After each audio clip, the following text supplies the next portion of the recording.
Hi, hello, English readers, and welcome to this first live read along of our new live read along of April, which is Mrs. Dalloway by Virginia Woolf. I hope you had a beautiful Easter weekend and that you're now ready to dive into Virginia Woolf's story and to dive into the inner thoughts of her characters. So I'm Lydie Bureau and I am an English teacher in France. I'm also the founder of Lydie's Book Club, in which I host live readings like this one of adaptations of classics or contemporary novels of English literature, and mainly works that are written by women. And once a week, I meet the members of my book club via Zoom on Saturday mornings to discuss the chapters read over the week. And we also talk about books in general and learning English as well. And you will be able to see my stories once you are following my account. You will be able to see in my stories the kind of topics that we approach in the book club. And hi Kissy, she's one of the member. She's a member of the book club, and yes, there also Alice. Hello. So today we are going to read the first section of the novel. So we're going to read pages 11 to 19.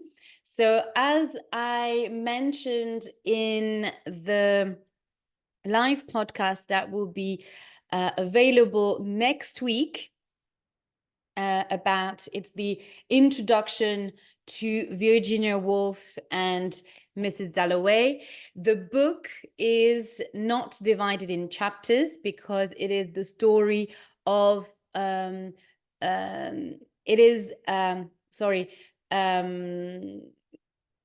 yes, it is a story that follows a character, the three characters in one day. Yeah, so it's not like there are any adventures happening or any plots really happening. It's just following those three characters and discovering their past and also learning about their feelings and how they try to navigate this life. And here Virginia Woolf is trying to she's entering the character's mind, and it's sort of a display of people's thoughts and people's I don't know, ideas, and there's a lot of nostalgia in the characters. So this is the reason why over this 3 weeks of live reading, I'm not going to talk about chapters, but sections and pages. So if you want to know more about Virginia Woolf and Mrs. Dalloway as a whole body of work, I invite you to listen to the podcast. It's episode 17, an introduction to Virginia Woolf and Mrs. Dalloway, and it's coming out next week, next Thursday, actually. So don't miss out. Okay, so let's go. Let's start. So I like to read those adaptations from Penguin Readers collection. Penguin Random House is the publisher, and they have a collection called Penguin Readers, which is adapted, which is a collection of adapted novels from classics or contemporary novels, and it's made for English learners.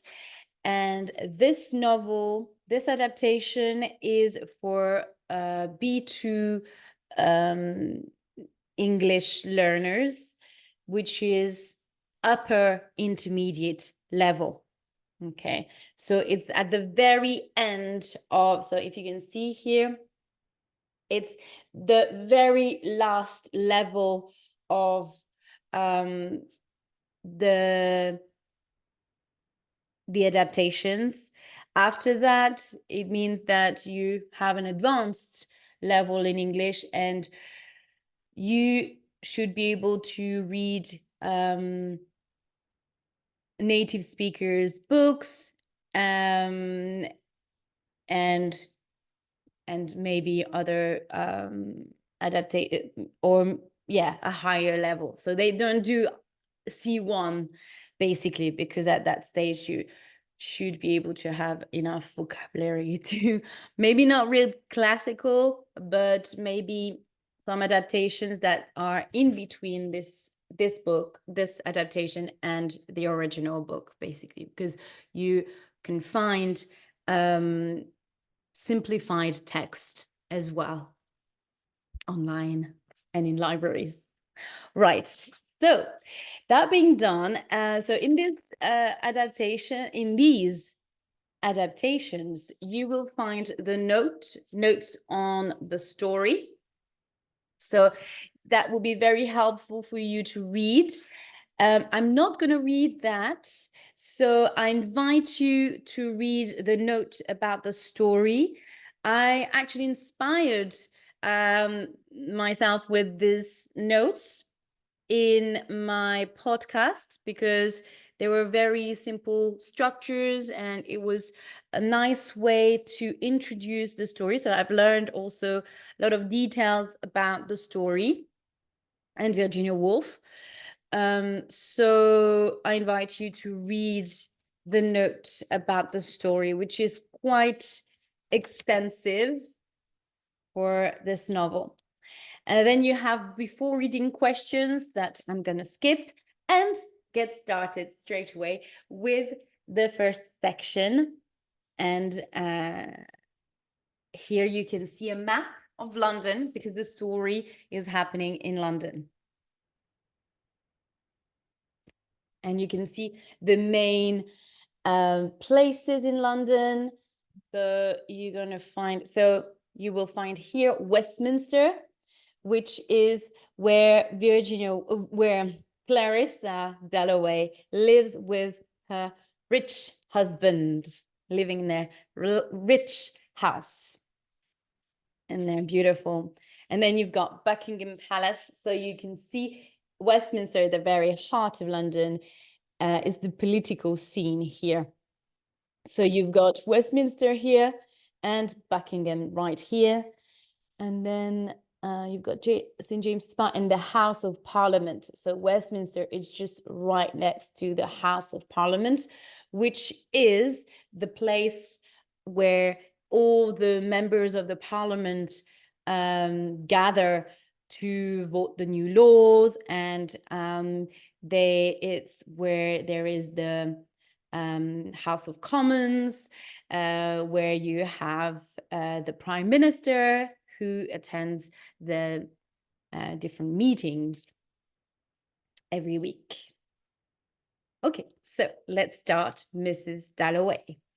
And here, the first sentence is exactly the same as you have in the original book. So in the original text, which is this one.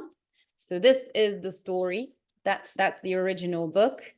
And you see, this is the whole story. And you don't have any chapters, only maybe, no, it's just in one go. There may be some spaces between the text, but not really. Yeah, it just flows as it really felt like she wrote it in one go. You can see there is no separation in the original text. But in the adaptation, they created different sections, so 15 sections in total. So you can see, so I put a little number here.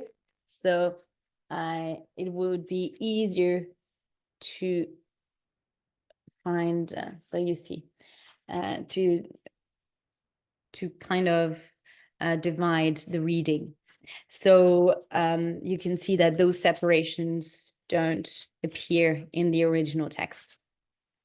Okay, let's start.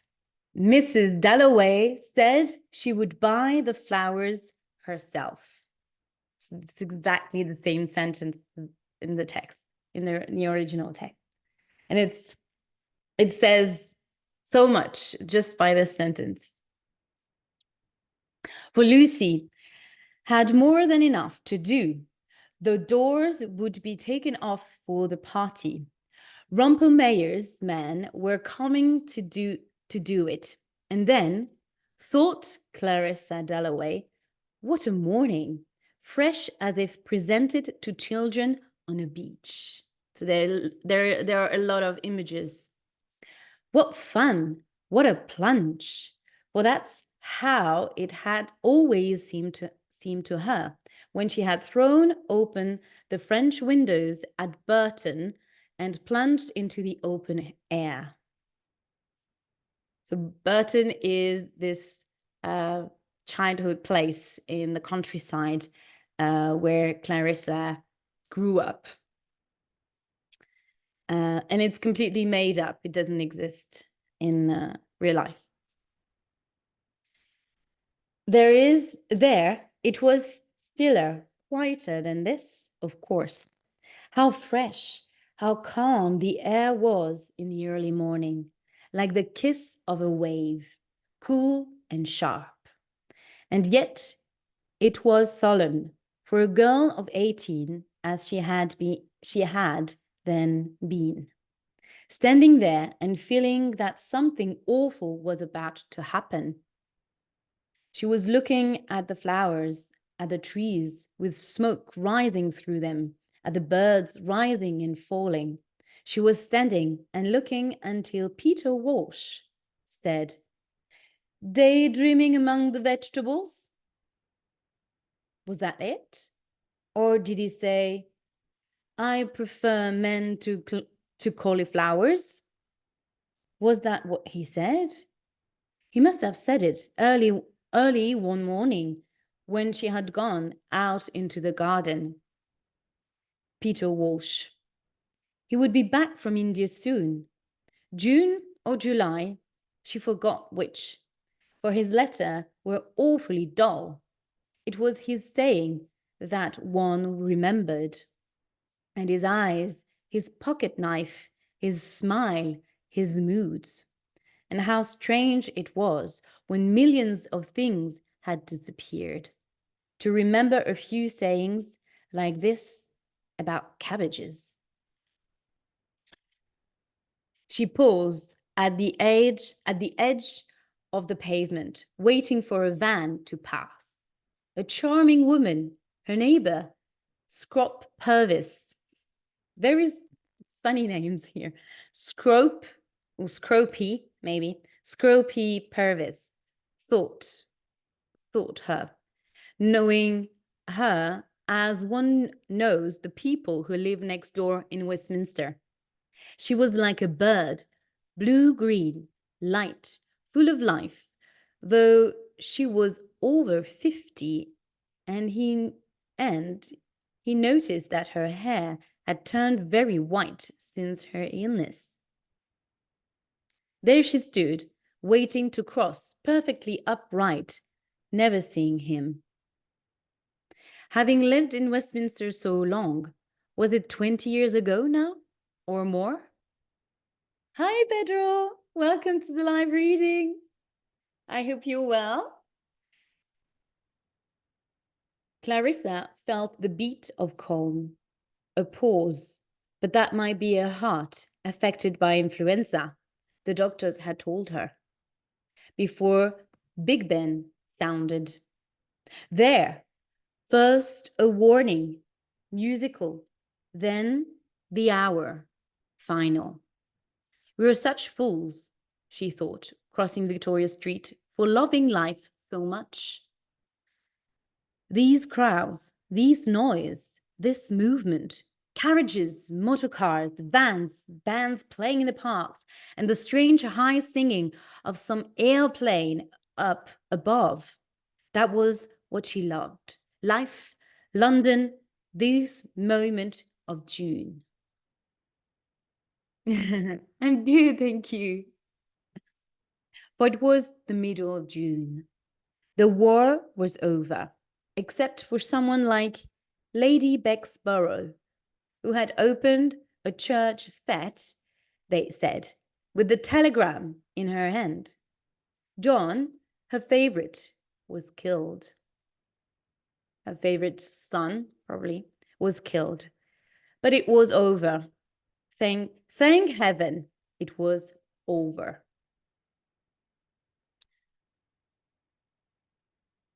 So the First World War here. It was June.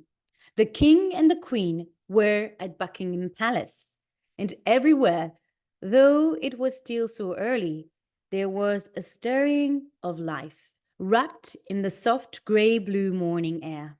And she, too, loving and she too, loving it as she did, was a part of it. For that very night, she was going to light a spark to give her party. But how strange the silence was on entering St. James's Park. The mist on the lake, the slow swimming, happy ducks, and there, coming along on some important business, handsome, manly, almost too perfectly dressed, was her old friend, Hugh Whitbread, the admirable Hugh. Good morning to you, Clarissa, announced Hugh, rather extravagantly, since they had known each other as children. Where are you going? I love walking in London, said Mrs. Dalloway. Really, it's better than walking in the country. You and Evelyn were in London, unfortunately, to see doctors. Clarissa could not count the times she had visited Evelyn Whitbread in hospital. Was Evelyn ill again? She was not at all her usual self, Hugh told her, not needing to say more, for Clarissa understood at once in her sisterly way. So, Alice is saying that it's so soothing to listen to me. Oh, this is so sweet. I'm happy you enjoy the reading, Alice.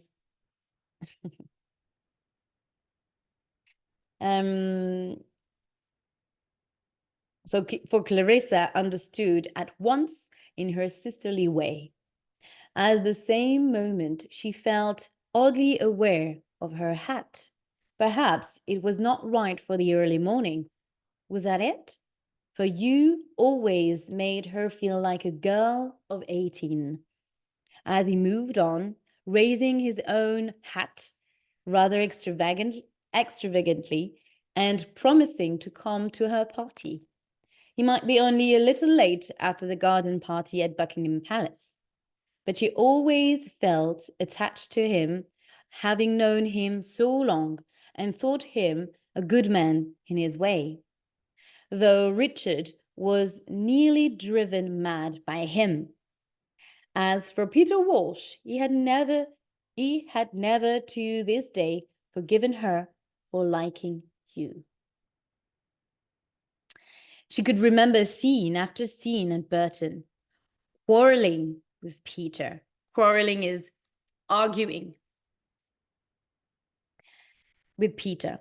Hugh was never Peter's equal, of course, but was not such a fool as Peter believed. When Hugh's old mother wanted him, he went, without a word, unselfishly. Peter would say that Hugh had no heart, no brain, nothing but the manners of an English gentleman, but that was just her dear Peter at his worst. He could be impossible, unbearable, but wonderful to walk with on a morning in June like this. For she and Peter could be parted for 100 of years. She never wrote him a letter, and his were so dull. But suddenly she would wonder, if he were with me now, what would he say? He would not notice the beautiful day, the trees and the grass, and the little girl in pink. Peter never saw a thing of all that. Never saw a thing of all that. It was the state of the world that interested him, and the failings of her own character. How they quarrelled. He said she would marry a prime minister and stand at the top of her stairs, greeting her guests and be the perfect hostess. She had cried over that. She had cried over that in her bedroom. So she would find herself in St. James's Park, still arguing with herself that she had been right not to marry him. For in marriage, there must be a little independence between people living together every day in the same house, which Richard gave her, and she gave him. Where was Richard this morning, for example? At some government meeting, but she never asked what. But with Peter, everything had to be shared, and it was unbearable.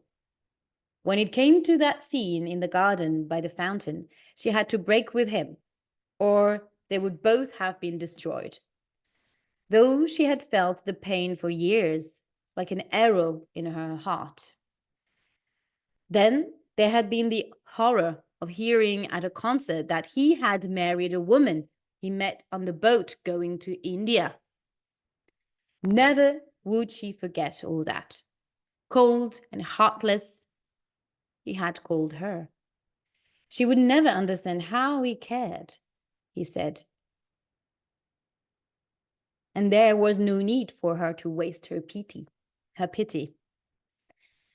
He did not need it. He was perfectly happy, though he had never done anything they talked of.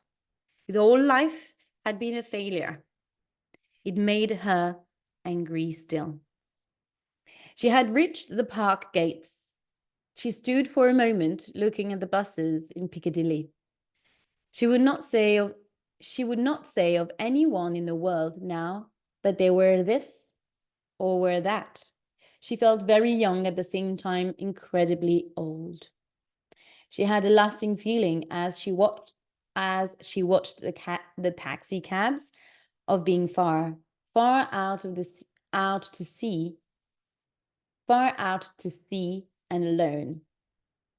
A feeling that is very, very dangerous to live even one day. Not that she thought herself clever or anything, but ordinary. Hi, Etienne, welcome.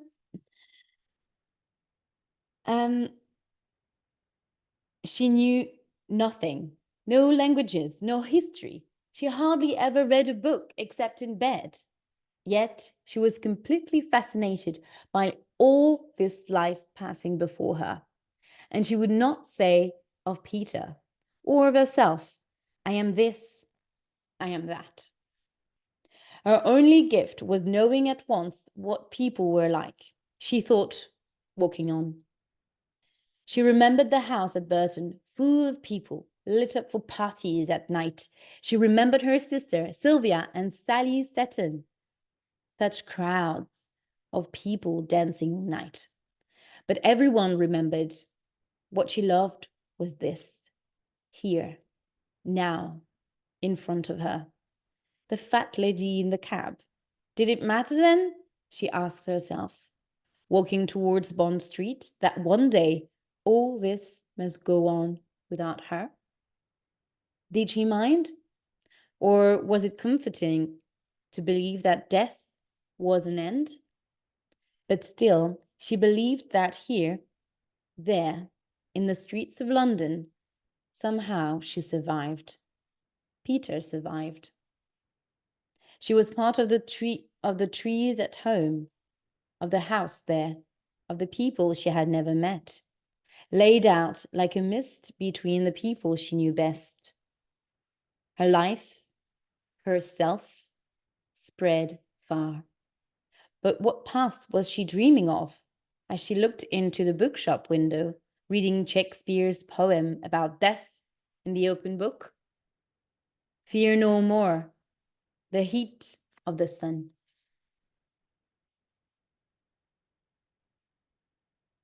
Death was an end to all fear and joy. This recent age had been for them all a fountain of tears. They had met suffering with courage, been upright. Think of the woman she admired most, Lady Bexborough, opening the fete with a telegram in her hand. There were so many books spread open, but none that seemed right to take to Evelyn Whitbread in hospital. There was nothing that would make that dried-up little woman look pleased, just for a moment, as Clarissa came in. How much she wanted people to look pleased as she came in. Clarissa thought, and she turned and walked back towards Bond Street annoyed. For it was silly to have other reasons for doing things. She would much rather have been like Richard, who did things simply because he wanted to. Instead, she thought, waiting to cross the street, half the time she did things to make people think this or that. Oh, if she could have had her life over again, she thought. Stepping onto the pavement, if she could have even looked different, she would have been dark, like Lady Bexborough. With tough skin and beautiful eyes, slow and splendid, rather large, interested in politics like a man, very sincere. Instead, she had a narrow stick-like body and a silly little face, like a bird's, even if it was true that she carried herself well. But now this body she wore, with all it could do, seemed nothing at all. She had the oddest feeling of being unseen, unknown. There would be no more marrying, no more having children now. There was only this extraordinary and rather solemn progress with the rest of them. Up Bond Street, this being Mrs. Dalloway, not even Clarissa anymore. This being Mrs. Richard Dalloway. Bond Street fascinated her, with its flags flying, its quiet shops, nothing extravagant. There, a roll of cloth where her father had bought his suit for 50 years. There some necklaces. There a fish on a bed of ice. That is all, she said, looking at the fish shop. Yeah, that is all, she repeated, pausing for a moment at the window of a glove shop where, before the war, you could buy almost perfect gloves. She took such pleasures in gloves, but her own daughter, Elizabeth, did not care for them one bit. Not one bit, she thought, going up Bond Street to a shop where they kept flowers for her when she gave a party. Elizabeth really cared for her dog most of all. Still, that was better than sitting in an airless bedroom with Miss Kilman, praying. It might just be something, as Richard said, that all girls go through. It might be falling in love. But why Miss Kilman? She had been badly treated during the war, of course, losing her job, and one pitied her for that. And Richard said she was very clever, had a great mind. But Elizabeth, her own daughter, was always with her, and Miss Kilman did not care a bit how she dressed or how she treated people who came to lunch. She cared greatly about the state of the Russians and the Austrians, but in private caused such pain, being so uncaring, dressed every day of the year in the same old green raincoat. She was never in the room for 5 minutes without making you feel how superior she was, how inferior you were, how poor she was, how rich you were. It was not really her that one hated, but the idea of her, which had probably turned into something that was not Miss Kilman, a monster to battle in the night. Maybe in another world she would have loved Miss Kilman, but not in this world. No. It hurt her, though, to have this monster stirring within her, never to feel quite happy, quite safe, where any moment the hatred would stir and had the power, especially since her influenza, to give her actual pain. It took all pleasure in beauty, in friendship, in being well, in being loved, in being her home lovely, as if a monster were trying to dig it up by the roots, as if happiness were nothing but self-love. Nonsense, she cried to herself, pushing through the doors of Mulberry's flower shop. She advanced, light, tall, very upright, to be greeted by Miss Pym, whose hands were always bright red, as if they had been plunged in cold water with the flowers. There were the flowers, of all colors, snowy white, palest blue, dark red, deep orange. She breathed in the earthy garden sweet. She breathed in the earthy garden sweet smell as she stood talking to Miss Pym, who thought her kind. For Mrs. Dalloway had been kind years ago, very kind. But she looked older this year, turning her head from side to side among the roses, smelling them with her eyes half closed. She went from jar to jar with Miss Pym, choosing. Nonsense, nonsense, she said to herself, more and more gently, as if this beauty, this smell, this color, and Miss Pym liking her were a wave rolling over her, defeating that hatred and lifting her up when a gunshot in the street outside. Oh dear, those car engines, said Miss Pym, going to the window to look, smiling and apologizing, as if the noise of those car engines were all her fault. The violent explosion that made Mrs. Dalloway jump came from a grey car which had stopped opposite Mulberry's window. People outside on the pavement who stopped and stared had just enough time to see a face of the very greatest importance inside, against the pale grey cloth before a hand pulled down a grey blind. Words travelled quickly up and down Bond Street like a silent mist, touching the street with its quiet solemn mystery. But nobody knew whose face had been seen. Was it the Prince of Wales? The Queen's? The Prime Minister's? Whose face was it? Nobody knew. A man said, "The Prime Minister's car." And that's the end of the first section of the book. So tell me what you think in the comments. I would love to know your first impression on the book. And how do you feel about reading it? Is it easy, or do you find it hard to follow the stream of her thoughts? As I explain in the introduction in the podcast introducing the novel, it's a very novel, not novel, but a very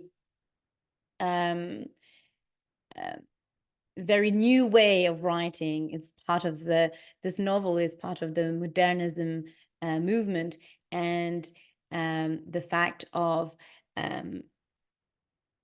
writing about someone's thought, and you can see how the pace is quite quick, and it follows the stream of her thoughts, like jumping from one thing to another, you see, as we do as human. That writing style is called the stream of consciousness. So here is the example of that concept, that literary concept. So it was, I hope that you enjoyed the live reading, and make sure you subscribe to the book club as well to be part of this literary journey and have more time to discuss the novel and express your thoughts on the novel. And this way, practicing and improving your English while talking about books. So make sure you subscribe to the book club. You have the links in my bio. And that's it for me. I wish you a beautiful end of the day. And I see you tomorrow for the reading of section 2.